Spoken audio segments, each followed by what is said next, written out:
انشاءاللہ ایک دن ہندوستان کے کونے کونے سے ایک اسد الدین اویسی نکلے گا۔ اے غیور مسلمانوں، اگر ہم غفلت میں رہیں گے تو ہم برباد ہو جائیں گے۔ اور جس جماعت کی حکومت کے دور میں بابری مسجد کی شہادت ہوئی، کیا آج ہم اسی جماعت سے یہ امید لگائے بیٹھے ہیں کہ وہ ہماری مسجدوں کا تحفظ کریں گے؟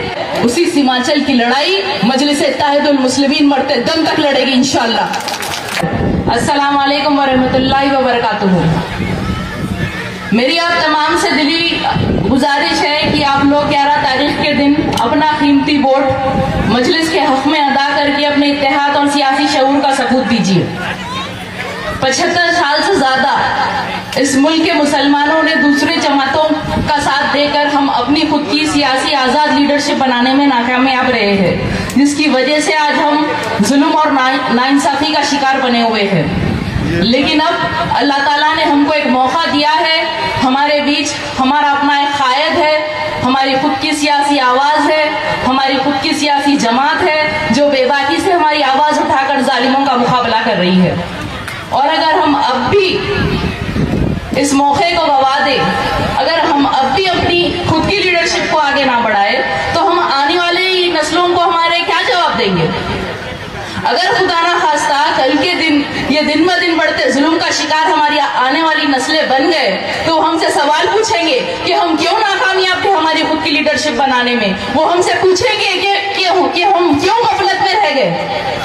میں اس پیڑھی کی ہوں، اور اگر برا نہیں مانے تو میں آج ہندوستان کے میرے بڑے بزرگوں سے پوچھنا چاہتی ہوں کہ اتنے سالوں سے آپ لوگ کیوں ناکامیاب تھے ہماری خود کی لیڈرشپ بنانے میں؟ آج جو قانون ہمارے خلاف لائے جا رہے ہیں وہ ایوانوں میں لائے جا رہے ہیں، لیکن ایوانوں میں تو ہمارے کوئی لوگ موجود ہی نہیں ہے، نہ تو پارلیمنٹ میں ہے نہ تو کسی اسٹیٹ اسمبلی میں ہے، بہت ہی کم تعداد میں ہے۔ اور جو اتنے سالوں سے جو سو کالڈ سیکولر پارٹیز کو آپ لوگوں نے ووٹ دیا، وہ آج کیوں مسلمانوں کو ٹکٹ بھی نہیں دے رہے ہیں؟ جو ہماری شریعت کے خلاف قانون لائے جا رہے ہیں اس کے خلاف لڑنے کے لیے وہاں پہ ہمارے کوئی لوگ ہے ہی نہیں زیادہ تعداد میں۔ اور جس جماعت کی حکومت کے دور میں بابری مسجد کی شہادت ہوئی، کیا آج ہم اسی جماعت سے یہ امید لگائے بیٹھے ہیں کہ وہ ہماری مسجدوں کا تحفظ کریں گے؟ اب بھی وقت ہے، اے غیور مسلمانوں، اگر ہم غفلت میں رہیں گے تو ہم برباد ہو جائیں گے۔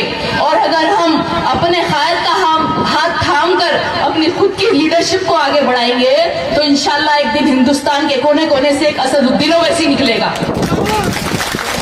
اور جو بیج اسد الدین اویسی صاحب نے ہندوستان بھر میں بو دیے ہیں، آنے والی نسلیں اسی سیاسی پلیٹ فارم سے ظالموں کا جینا حرام کر کے رکھ دے گی انشاءاللہ۔ بس آپ لوگ متحد ہو کر اپنی سیاسی جماعت کا ساتھ دیجیے، اپنے قائد کے ہاتھوں کو مضبوط کریے۔ جس سیمانچل کو اتنے سالوں سے دیگر پارٹیز نے نظر انداز کیا ہے، اسی سیمانچل کی لڑائی مجلس اتحاد المسلمین مرتے دم تک لڑے گی انشاءاللہ۔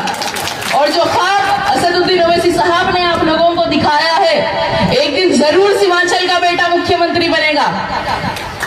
بس آپ لوگوں کے ایک ایک قیمتی ووٹ سے ہوں گے 1 لاکھ پار، اور انہوں بیچارے کئی کو رو رہے ابھی سے، پروفیسر صاحب چار رو رہے ابھی سے، تھوڑے آنسو بچا کے رکھیے، 14 تاریخ کے دن 5ویں بار ہار کے آپ کو ابھی بہت رونا باقی ہے۔